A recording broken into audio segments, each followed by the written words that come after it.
Hello and welcome to Technical with Kranti, and today we are going to see problem which involves scheduling maximum number of meetings. So let's look at the thought for the day and let's dive to give our 100% input. So today we'll be starting the new section which is greedy algorithms. And here is the question. But before going to the question, let's look what greedy algorithms are. So as the name suggests, greedy algorithms involve selecting the best available choice and then selecting the second best available choice and then the third best available choice and so on. So as you can see, it is rather simpler algorithm. So let's look at the question. You are given the start and end times of n meetings. You need to schedule the meetings such that you schedule maximum number of meetings and return the meeting numbers that you have scheduled. So, so this start and end time corresponds to meeting 1, 3, 4 corresponds to meeting 2, this corresponds to meeting 3 and so on. As you can see, the start time is less than the end time for all the meetings, right? So how are we going to do this? So as you can see, the problem involves scheduling in order to maximize or minimize the solution. It involves greedy algorithms approach, right? So scheduling is there, and then we have to the maximize the number of meetings that we schedule. Okay, so greedy algorithms, as we have already seen, involve selecting the best option and the second best option and so on. So how would the computers keep on selecting best option one after the other? So here the obvious intuitive approach that strikes our mind is to sort the given data in some way. So again, this is the start and end time. And how are we going to sort? So for example, if we sort it based on the end time, then the start time would also change accordingly, right? In this case, the example we have taken, the end time is already sorted.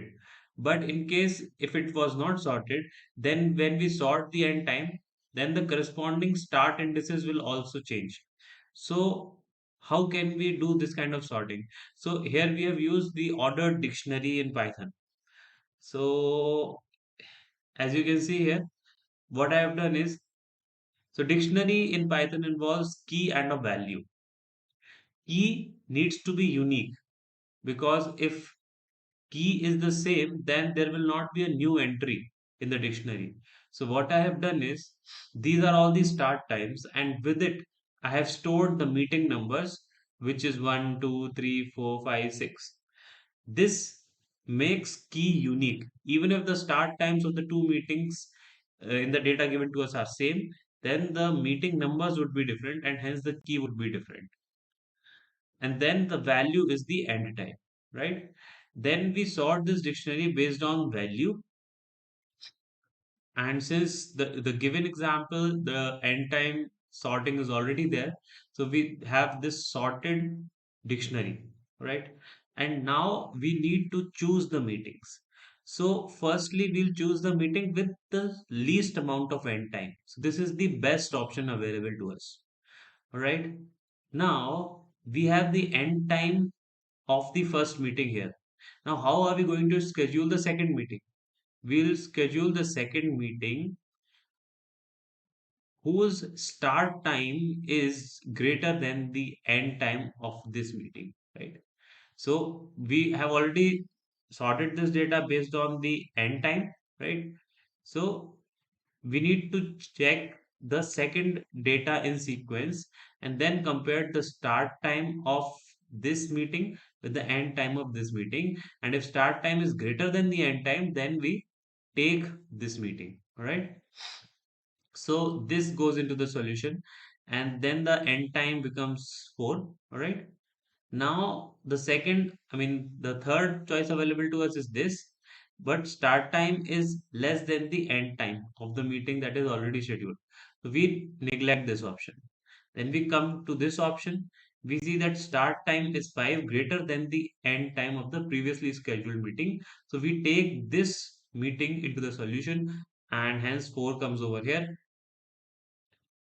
Then the next option available to us is this, and we see that start time is greater than the end time of this, and hence 5 also comes into the solution.